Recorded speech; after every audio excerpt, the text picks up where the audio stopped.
میں ہوں آقا کا دیوانہ، میں ہوں آقا کا دیوانہ، میں ہوں آقا کا دیوانہ، میں ہوں آقا کا دیوانہ۔ الحمد لله وكفى والصلاة والسلام على سيدنا ومولانا محمد المصطفى أما بعد أعوذ بالله من الشيطان الرجيم بسم الله الرحمن الرحيم يرفع الله الذين آمنوا والذين أوتوا الله الرحمن الرحيم وقال النبي صلى الله عليه وسلم العلماء ورثة الأنبياء وإن الأنبياء لم يورثوا دينارا ولا درهما إنما ورثوا العلم أو كما قال عليه الصلاة والسلام۔ حضرت صاحب صدر علماء کرام، برادران اسلام، میری ماں اور بہنوں اور عزیز بچوں، یہ سرزمین صلح بزرگ میری جائے پیدائش بھی ہے۔ ہر بچے کی طرح میں بھی اسی نانیال میں پیدا ہوا۔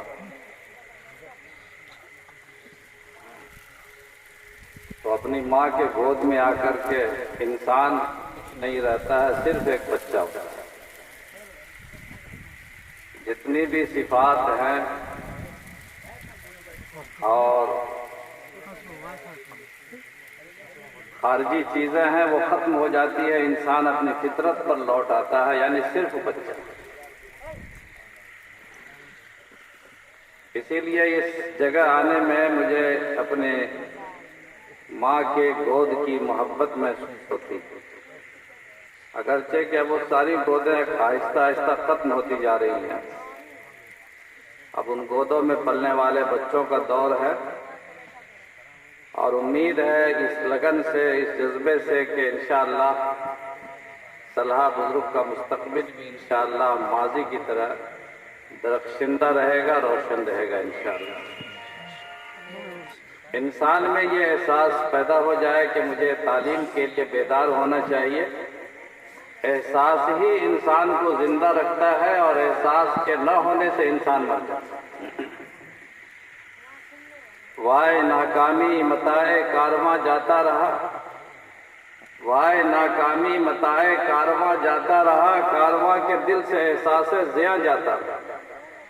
احساس کا مر جانا اور دل میں خیالات کا ختم ہو جانا کسی قوم، کسی جماعت، کسی فرد کی موت کی علامت ہے۔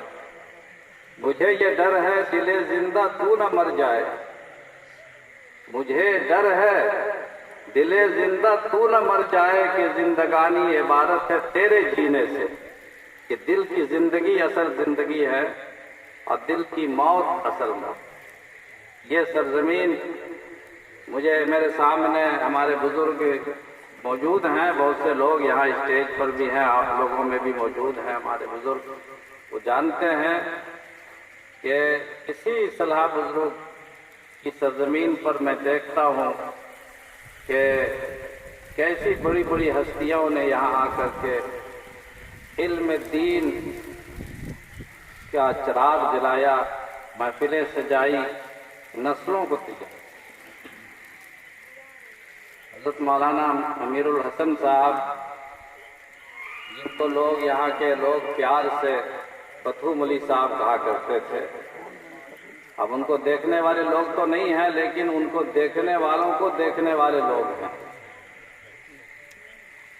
وہ مظفر پور جیسی جگہ سے، شہر سے، اس کورتا دیہات میں، جبکہ آج سے 100 سال پہلے یہ دیہات اور بھی زیادہ انتہائی پسماندہ رہا ہوگا، انہوں نے یہاں آ کر اپنا وقت گزارا، 12 سال تقریباً رہے۔ سوچیے کون سی طاقت تھی اور کون سا جذبہ تھا اور کون سی وہ عاطف غیبی کی آواز تھی جس نے اس شخص کو یہاں بھیجا۔ ان کے علاوہ میں دیکھتا ہوں کہ یہاں پر بہار شریف کے مولانا ولایت حسین صاحب، ہماری نسل ان سے واقف نہیں ہے۔ پہلے زمانے میں مولوی کہتے تھے مولانا کو، اب مولوی ہی بڑا ٹائٹل تھا، اب ہزاروں القاب سنا دیا ہمارے ناصر صاحب نے اور حقیقت سے خالی ہے۔ کیا آواز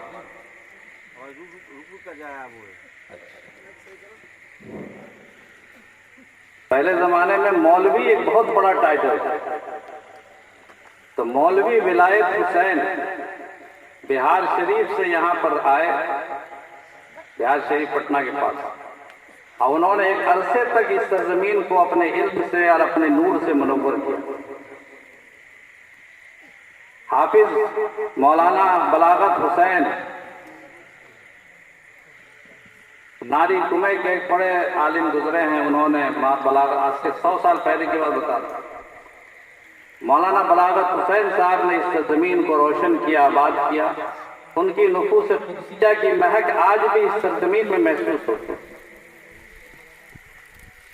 غازی پور کے حافظ محبوب علی صاحب، غازی پور کی اعظم گڑھ، موضع چتارا ضلع اعظم گڑھ کہ حافظ محبوب علی صاحب ایک عرصے تک یہاں پر رہے۔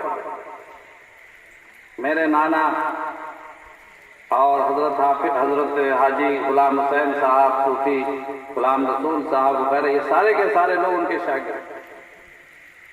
حافظ محبوب علی صاحب یہ معمولی مٹی نہیں ہے، یہ سرزمین ایسی ہے جو کہاں کہاں سے، یو پی سے، اعظم گڑھ سے، مظفر پور سے، بہار شریف سے، یہ سارے لوگ یہاں پر آئے، انہوں نے اس بستی کو، یہ انہی کی محنت ہے جو آج اتنی ٹوپیاں نظر آتی ہیں۔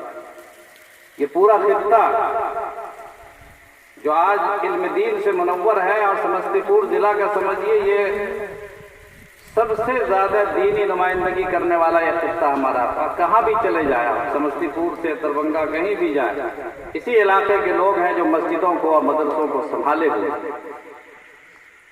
یہ ان بزرگوں کا فیض۔ مگر تھے تو یہ آبا ہی تمہارے، مگر تم کیا ہو، گنوا دی ہم نے جو اسلاف سے میراث پائی تھی، گنوا دی ہم نے جو اسلاف سے میراث پائی تھی، سریا نے زمین پر آسماں سے ہم کو دے مارا۔ انسان علم کی بدولت سریا کی بلندی تک پہنچتا ہے، اور علم نہ ہو تو انسان سریا کی بلندی سے تحت الثری میں چلا جاتا ہے۔ گنوا دی ہم نے جو اسلاف سے میراث پائی تھی، گنوا دی ہم نے جو اسلاف سے میراث پائی تھی، سریا سے زمین پر آسماں نے ہم کو دے مارا، مگر وہ علم کے موتی کتابیں اپنے آبا کی، مگر وہ علم کے موتی کتابیں اپنے آبا کی، جو دیکھی ہم نے یورپ میں تو دل ہوتا ہے سپارہ۔ علامہ اقبال جب یورپ گئے، اور انہوں نے یورپ میں ایسی کتابیں انہوں نے دیکھی جو ہندوستان کی لکھی ہوئی کتابیں، صدیوں پرانی لکھی ہوئی کتابیں وہاں کے کتب خانوں میں سجی ہوئی تھی، الماریوں میں، تو لکھا کہ دیکھ کر کے دل ٹکڑے ٹکڑے ہو گیا کہ ہماری کتابیں یہاں موجود۔ سریا پر پہنچ جاتا ہے، یہ جو استعارہ ہے علامہ اقبال کا، اصل میں اللہ کے نبی صلی اللہ علیہ وسلم نے ایک موقع پر حضرت سلمان فارسی رضی اللہ تعالیٰ عنہ کی طرف اشارہ کر کے کہا کہ اس شخص کی قوم میں، یعنی فارس قوم میں ایک ایسا انسان پیدا ہوگا کہ علم اگر سریا پر پہنچ جائے گا تو وہ اس کو سریا پر جا کر حاصل کرے۔ کہتے ہیں کہ اس حدیث کے مصداق، محدثین کا خیال ہے کہ اس حدیث کے مصداق حضرت امام اعظم ابو حنیفہ رحمۃ اللہ علیہ، وہ فارس کے رہنے والے۔ تو جب انسان علم حاصل کرتا ہے تو سریا تک پہنچتا ہے، اور علم سے محروم ہوتا ہے تحت الثری پہ چلا جاتا ہے، اور اسی کو قرآن کریم نے کہا کہ یرفع اللہ الذین آمنوا والذین اوتوا العلم درجات۔ جس شخص میں ایمان ہو اور علم ہو، اللہ تعالیٰ اس کے درجات کو بلند کرتے ہیں، اور علم کی بدولت ایک معمولی سے معمولی انسان بلندیوں پر چلا جاتا ہے۔ حضرت مولانا قاسم نانوتوی رحمۃ اللہ علیہ کے والد صاحب حجت الاسلام حضرت مولانا محمد قاسم نانوتوی بانی دارالعلوم دیوبند، ان کے والد صاحب مولانا نہیں تھے، عام آدمی تھے، لیکن آج خاندان قاسمی نے اس پورے ملک میں، پورے بر صغیر میں جو علم کی فضا قائم کی اور علم کی جو لہر دوڑائی، اس کی کوئی نظیر، کوئی خاندان نہیں، کوئی مقابلہ نہیں تھا خاندان قاسمی کا، لیکن ان کے والد عالم نہیں تھے، اپنے بچے کو پڑھایا، تو آج تک وہ خاندان زندہ ہے اور ساری دنیا میں زندہ رہا، زندہ ہے اور زندہ رہے گا جب تک دارالعلوم دیوبند کا فیض قائم ہے، انشاءاللہ قائم رہے گا، خاندان قاسمی زندہ رہے گا۔ دیکھیے ایک عام آدمی اسد علی نام تھا ان کا، اسد علی صاحب کے گھر میں اللہ نے ایک بچہ پیدا کیا جس کا نام محمد قاسم رکھا گیا، اور وہ قاسم نانوتوی حجت الاسلام بن گئے۔ اور اس زمانے کے علماء کہا کرتے تھے کہ اللہ تعالیٰ کی جو صفت علمیہ ہے اس کے مظہر عتم ہے، یہ کہا کرتے تھے زمانے کے ماہرین محققین۔ تو علم سے زندگی آتی ہے، دولت سے زندگی نہیں آئے گی۔ دولت فرعون اور حامان کی میراث ہے، علم حضرت موسیٰ کی اور پیغمبر اسلام حضرت محمد مصطفیٰ صلی اللہ علیہ وسلم۔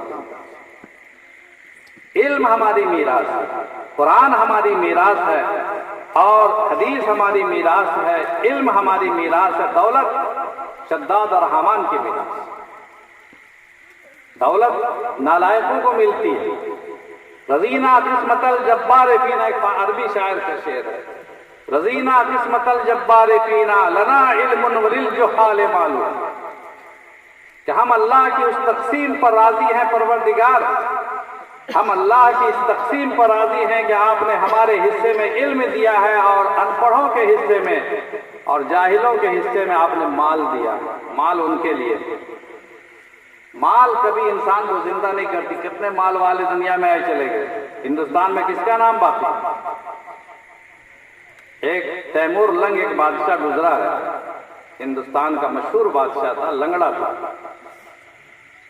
اس کے پاس ایک فقیر بھکاری بھیک مانگنے کے لیے دربار میں پہنچا، وہ نابینا تھا، فقیر اندھا تھا، تو اور اس کا نام تھا دولت، فقیر کا نام تھا دولت۔ تو بادشاہ کے دربار میں پہنچا اور تیمور لنگڑا تھا، اور جو آدمی اس طرح کے ہوتے ہیں تو طبیعت میں ان کے مزاح بھی ہوتا ہے، یعنی چھیڑ چھاڑ کرنے کی عادت بھی۔ تو بادشاہ کے دربار میں جب یہ فقیر پہنچا، نابینا فقیر، تو تیمور لنگ نے پوچھا کہ کیا نام ہے تمہارا؟ کہا کہ حضور میرا نام دولت ہے۔ تو کہا کہ دولت اور اندھی، تو نابینا تھا، کہا دولت اور اندھی، تو کہا حضور اگر دولت اندھی نہیں ہوتی تو لنگڑے کو کیسے مل جاتی؟ وہ تو اندھی تھی، دیکھ بھال کے گئی نہیں، لنگڑے کو مل گئی۔ جواب کتنا زبردست دیا فقیر نے۔ تو دوستو دولت دیکھ کر نہیں آتی ہے، بغیر دیکھے آتی ہے، اور علم دیکھ کر آتا ہے۔ علم نبیوں کو ملتا ہے، علم پیغمبروں کو ملتا ہے، علم ولیوں کو ملتا ہے، علم اماموں کو ملتا ہے، علم محدثین کو ملتا ہے، علم مفسرین کو ملتا ہے، صدیقین، شہداء اور صالحین کو ملتا ہے۔ علم امانت ہے اس امت کے سب سے بڑے، یعنی جو ہمارے پوری انسانیت کے سب سے بڑے پیغمبر حضرت محمد مصطفیٰ صلی اللہ علیہ وسلم کی امانت ہے۔ دولت کسی کو مل جاتی ہے، جتنے دولت مند دنیا میں آج بھی ہیں اکثر لوگ بیوقوف ٹائپ کے، اور ان کے کام کرنے والے وزیر، سیکریٹری، آج پہلے وزیر بولتے تھے، اب سیکریٹری ہوتا، ہر آدمی کا پی اے ہوتا، سیکریٹری ہوتا، وہ سارے مضامین تیار کرتا، سب خط لکھے گا، سارا کام وہ تیار کرے گا، یہاں تک کہ تقریر جو ہوتی ہے، اسپیچ جو دیتے ہیں منسٹر لوگ، وہ بھی اس کا سیکریٹری تیار کرتا ہے۔ یہ اس کو صرف دیکھ کر یا تو یاد کر لے گا یا دیکھ کے سنا سکتا ہے۔ اس کا مطلب اس سے زیادہ قابل تو وہی ہے۔ علم ہمیشہ دیکھ کر کے اللہ تعالیٰ کی رضا سے، نصیب سے ملتا ہے، اور دولت بھی نصیب سے ملتی ہے، مگر دولت کسی کو بھی مل جاتی ہے۔ دولت سے انسان بلند نہیں ہوتا، دولت مٹ جاتی ہے، علم کبھی مٹتا نہیں ہے۔ دولت خرچ کرنے سے ختم ہو جاتی ہے اور علم خرچ کرنے سے بڑھتا ہی چلا جاتا ہے۔ علم میں بخالت جائز نہیں ہے، دولت میں بخالت لوگ کرتے ہیں، علم میں بخالت کر نہیں سکتے ہیں۔ من سئل عن علم ثم كتبه ثم علمه ثم كتمه فألجم بلجام من نار او كما قال علیہ الصلوۃ والسلام۔ کوئی مسئلہ پوچھا گیا، علم پوچھا گیا، آپ جانتے ہیں مگر پھر بھی آپ نے نہیں بتایا، اللہ کے نبی صلی اللہ علیہ وسلم ارشاد فرماتے ہیں کہ تمہارے منہ میں کل قیامت میں آگ کا لگام پہنایا جائے گا۔ تو علم کو خرچ کرنے کا حکم ہے، اور دولت کو بچا بچا کے لوگ رکھتے ہیں اور اس کو خرچ نہیں کرتے ہیں کہ خرچ کریں گے تو ختم ہو جائے گی۔ اور علم کو خرچ کیا جاتا تاکہ خرچ کرنے سے یہ بڑھتا ہے، بچا کے رکھنے سے گھٹتا ہے۔ یہ تو بچا بچا کے نہ رکھ اسے، تیرا دل ہے وہ آئینہ کہ شکستہ ہو تو عزیز تر ہے نگاہ آئینہ ساز میں۔ یہ دل، یہ جو آئینہ ہے ٹوٹنے کے بعد بنتا ہے۔ علم جو ہے خرچ کرنے کے بعد بڑھتا ہے اور دولت خرچ کرنے کے بعد ختم ہوتی ہے۔ شہرت، عزت، طاقت، اقتدار، ملکوں کو فتح کرنا، ہزاروں فاتحین دنیا میں آئے اور چلے گئے، کسی کا نام و نشان موجود نہیں۔ حضرت خواجہ غریب نواز رحمۃ اللہ علیہ کے زمانے میں جن کی وجہ سے اس ملک میں اسلام کو طاقت ملی، مسلمانوں کو طاقت ملی، ان کا نام تھا حضرت شہاب الدین غوری۔ انہی کے زمانے کا آدمی ہے شہاب الدین غوری۔ کتنے لوگ جانتے ہیں ان کا نام؟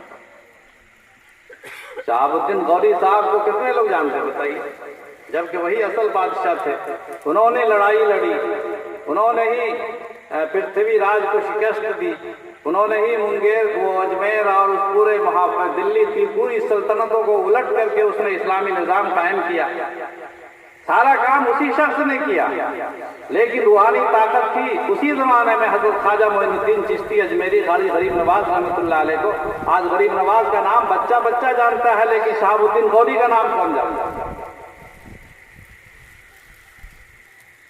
اکبر نے اپنے دو ملاؤں شرپسند وزیروں کے ذریعے سے، ابو الفضل اور فیضی کے ذریعے سے چاہا تھا کہ اسلام اور علماء اسلام، خاص طور سے حضرت مجدد الفسانی شیخ احمد سرہندی رحمۃ اللہ علیہ کا نام مٹا دیا جائے۔ اسی زمانے کے ہی لوگ، حضرت مجدد الفسانی رحمۃ اللہ علیہ، ملا ابو الفضل جو منسٹر تھے، جس اس زمانے میں کہا جاتا تھا رتن، آج منسٹر بولتے، وزیر بولتے، اس زمانے میں اکبر نے 9 رتن بنائے تھے، کابینہ کے 9 منسٹر جو سب سے ہائی کمان پاور پر تھے، اور کوئی فیصلہ اکبر ان 9 آدمیوں کے بغیر نہیں کرتا تھا۔ 9 رتن وہیں سے مشہور ہے، اور یہ جو بھارت رتن ایوارڈ وغیرہ ان لوگوں نے نکالے، یہ سب اسی کی نقالی۔ تو وہ جو ان 9 رتنوں میں ملا مبارک کے دونوں لڑکے ابو الفضل اور فیضی، اتنا قابل کہ اس نے قرآن کریم کی تفسیر لکھی، سواطع الالہام، کتاب کا نام سواطع الالہام۔ اس میں ایک بھی نقطہ نہیں، قرآن کریم کی تفسیر میں ایک بھی نقطہ، پڑھے لکھے لوگ جانتے ہیں نقطہ سمجھتے ہیں، اس میں ہوتا ہے جیسے با میں نقطہ ہے، کہاں پر نقطہ ہے؟ نیچے ہے، اور تا میں نقطہ اوپر 2 ہے، پا میں نقطہ پا ہے، اور واو میں نقطہ ہے، الف میں، عین میں، ہا میں نہیں ہے نا، اور غین میں ہے۔ تو انہوں نے ایسے الفاظ، ایسے حروف کا استعمال کیا جس میں کوئی نقطہ ہی نہیں ہے، نقطہ والے حروف کو استعمال ہی نہیں کیا۔ بتائیے ایسا کوئی کر سکتا؟ اتنا قابل تھا۔ سواطع الالہام کتاب کا نام لکھا، اور اس کی کتاب اس زمانے بڑی مقبول ہوئی، جیسا کہ اس خبیث نے ابھی، وہ ہر زمانے میں اس طرح کے شرپسند حکومتوں کی پشت پناہی میں کام کرتا ہے۔ ابھی اس خبیث نے، وسیم رضوی نے قرآن کریم کی 24 آیتوں کو نکال کر کے ایک قرآن کریم کا نیا ایڈیشن تیار کیا، چھاپا، قرآن کریم کا نیا ایڈیشن بول کر کے اس نے تیار کیا، اتنی موٹی کتاب چھاپا قرآن کریم کو، اور 24 آیتیں اس میں سے نکال ڈالی قرآن کریم کی۔ قرآن کریم کے تو ایک زبر کو نکالنا کسی کے لیے ممکن نہیں ہے، ایک شوشہ کو نہیں نکال سکتا، ایک حرف کو نکال نہیں سکتا۔ قرآن وہ کتاب ہے جس میں اللہ پاک نے چیلنج کیا ہے انسانیت کو کہ اگر تم قرآن کریم کی ایک سورت، ایک آیت، بلکہ اس کے ایک ٹکڑے کے بھی نظیر تم بنا کے لا سکتے ہو تو تم لے کر آ جاؤ۔ چیلنج ہے کائنات کی ساری طاقتوں کو، زمین اور آسمان کی ساری طاقتوں کو چیلنج ہے کہ اگر تمہارے پاس طاقت ہے تو قرآن کریم کے ایک آیت کا ٹکڑا بنا کر کے لے آؤ، اور یہ چیلنج قرآن کا قائم ہے، قیامت تک رہے گا۔ ایسی کتاب میں سے ایک شوشہ بھی نکال نہیں سکتے۔ اس نے 24 آیتیں خارج کر کے اور ایک ایڈیشن تیار کر کے موجودہ جو RSS کی حکومت ہے ان لوگوں کو پیش کیا، اور وہ خوب شاباشی مل رہی کہ صاحب قرآن کریم بھی ان کا غلط تھا، اب نیا قرآن صحیح میں آیا تھا۔ یہ اسی طرح کا آدمی تھا۔ یہ تاریخ پرانی ہے، یہ تاریخ دہراتی ہے اپنے آپ کو۔ ہر زمانے میں ظلمتوں نے بھی اپنی تاریخ دہرائی ہے، جاہلیتوں نے بھی تاریخ دہرائی ہے۔ قرآن کریم نے لفظ استعمال کیا ہے جاہلیت الاولیٰ، قرآن میں لفظ الجاہلیت الاولیٰ۔ جاہلیت اولیٰ کا مطلب یہ ہے کہ ثانیہ بھی آنے والی ہے، ثالثہ بھی آنے والی ہے، رابعہ بھی آنے والی ہے، خامسہ بھی آنے والی ہے۔ ہر دور میں تاریخ دہرائی جائے گی۔ کفر بھی اپنی تاریخ دہرائے گا، ابو جہل بھی اپنی تاریخ دہرائے گا، ابو لہب بھی اپنی تاریخ دہرائے گا، شداد اور حامان اور نمرود کی تاریخیں بھی دہرائی جاتی رہیں گی، اور ان کے مقابلے میں موسیٰ بھی پیدا ہوتے رہیں گے، ان کے مقابلے میں محمد رسول اللہ بھی پیدا ہوتے رہیں گے، اور جب نبوت کا دروازہ بند ہو گیا تو یہ علماء ان کے مقابلے میں آتے رہیں گے، اور انہی علماء سے، انہی مدرسوں میں پڑھنے والے طلباء سے، مکتبوں میں پڑھانے والے فضلاء سے اللہ پاک اس دین کو قائم رکھیں گے، اور کبھی بھی ان کی سازش کامیاب نہیں ہوگی انشاءاللہ۔ بات سنا رہی؟ تو کیسے واقف ہوئیے گا؟ جب پڑھے لکھے رہیں گے تب نا۔ ان پڑھ آدمی ہے اکثر ایسی بستیوں میں جہاں پر دیکھا میں نے قادیانی لوگ چلے گئے تو پڑھا لکھا ہی نہیں، قادیانی بھی شکل صورت سے پورا مولانا معلوم ہوتا، اب وہ اللہ کے نبی کو خاتم النبیین نہیں مانتا۔ رسول اللہ صلی اللہ علیہ وسلم آخری نبی ہیں، ان کو خاتم النبیین نہیں مانتے وہ لوگ۔ بہت سے شیعہ چلے جاتے ہیں اپنی شکل و صورت بنا کر، وہ تمام صحابہ کو مرتد کہتے ہیں، انا للہ و انا الیہ راجعون۔ قرآن کریم کو ناقص کتاب تصور کرتے ہیں، حضرت علی کو وہ لوگ صرف مانتے ہیں، اور تمام صحابہ کو آپ سمجھیں گے یہ بھی مولانا ہے۔ شیعہ سب، وسیم رضوی شیعہ ہے، وہ ٹی وی بنا کر تقریر کر دے گا، آپ یقین کریں گے کہ صحیح بول رہا ہے یار، مولانا ہی تو بول رہے ہیں یہ بھی۔ بعض جگہ عیسائیوں نے اپنی شکل بنا بنا کر لوگوں کو گمراہ کیا کہ علم کے بغیر کبھی بھی سوسائٹی زندہ نہیں رہ سکتی۔ تو ابو الفضل بھی مٹ گیا، آپ لوگ نام شاید آج سنے ہوں گے، مولانا لوگ تو سنے ہی ہوں گے، ابو الفضل صاحب کا نام بہت کم لوگ جانتے ہیں۔ ملا ابو الفضل، ملا فیضی، یہ ان کا نام لوگ نہیں جانتے ہیں، جبکہ یہ حضرت مجدد الفسانی شیخ احمد سرہندی رحمۃ اللہ علیہ کے معاصر ہیں۔ لیکن اللہ نام مٹا دیتا ہے جو اللہ کا نام مٹانا چاہتا ہے، جو اللہ کے دین کو مٹانا چاہتا ہے وہ اللہ اس کا نام مٹا دیتے ہیں، اور جو اللہ کے لیے مٹنا چاہتا ہے اللہ اس کو زندہ جاوید بنا دیتے ہیں۔ حضرت عمر رضی اللہ تعالیٰ عنہ کی مثال تو آپ کو معلوم ہے کہ وہ چلے تھے رسول اللہ صلی اللہ علیہ وسلم اور کلمہ اسلام کا خاتمہ کرنے کے لیے، لیکن اللہ پاک نے اس عمر کو ختم کر کے فاروق اعظم کو زندہ کر دیا۔ عمر بن خطاب ختم ہو گیا اور فاروق اعظم پیدا ہو گیا اسی محمد عربی صلی اللہ علیہ وسلم کی غلامی کے طفیل میں، اور آپ کی جوتیوں کے طفیل میں اللہ پاک نے اسی عمر سے ایک ایسا عمر تیار کیا کہ اللہ کے نبی صلی اللہ علیہ وسلم نے ارشاد فرمایا کہ جس راستے سے عمر گزرتے ہیں شیطان نہیں گزرتا۔ تو بغیر علم کے کچھ نہیں آنے والا۔ جو علم کے ساتھ جڑ جائے گا اس کا نام بھی زندہ ہو جائے گا، اور جو علم کو چھوڑ دے گا دولت آپ کی ساتھی نہیں ہے۔ حدیث میں آتا ہے، آپ لوگ ہر جنازے میں آپ لوگ سنے ہوں گے کہ اللہ کے نبی صلی اللہ علیہ وسلم فرمائے کہ انسان کے کئی ساتھی ہیں، کئی دوست ہیں، جس میں سے رشتہ دار بھی ہیں، جس میں آپ کے دوست احباب بھی ہیں، جس میں آپ کے وہ بھی ہے اعمال بھی ہے، اور جس میں آپ کا دولت بھی ہے۔ دولت کہاں تک ساتھ دے گی؟ موت ہوئی